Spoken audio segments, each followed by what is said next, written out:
Swept out of the university campus barely an hour ago, where he held the last cabinet meeting before Brexit.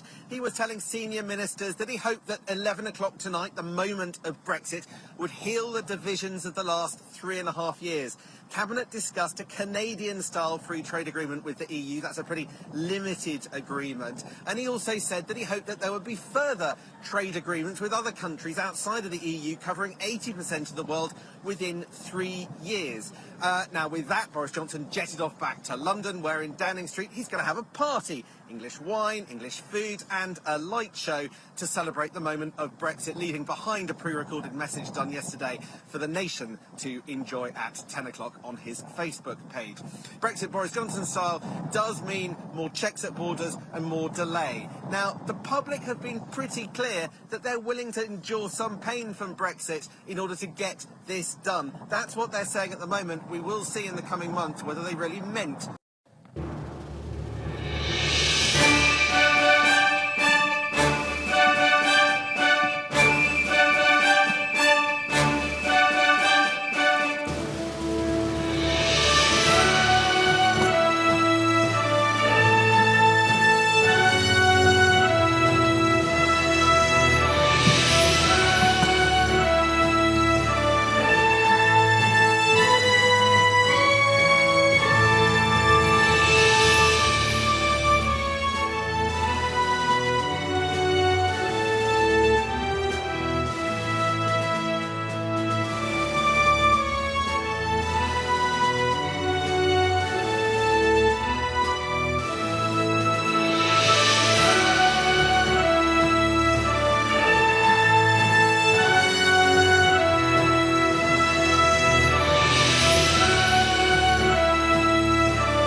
The people stood firm.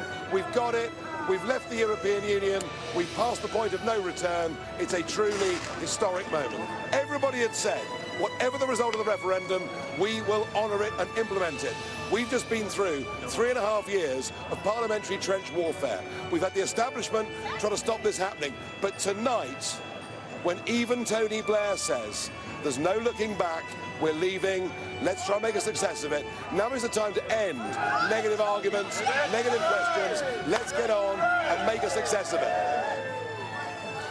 Do you know, my parents are here tonight with me and they're getting on a bit in years.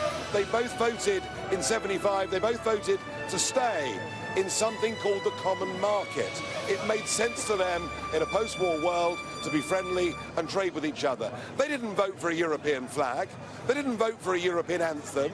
They didn't vote for some obscure president. They didn't vote for a European police force, a European army. They didn't vote for most of our laws to be made somewhere else. The whole thing was sold 50 years ago on a complete and utter lie, and that has now been corrected. We'll always be friendly with our European neighbours, but we've got a bigger, better role in the world. You know, we are better, bigger, stronger than being a star on somebody else's flag.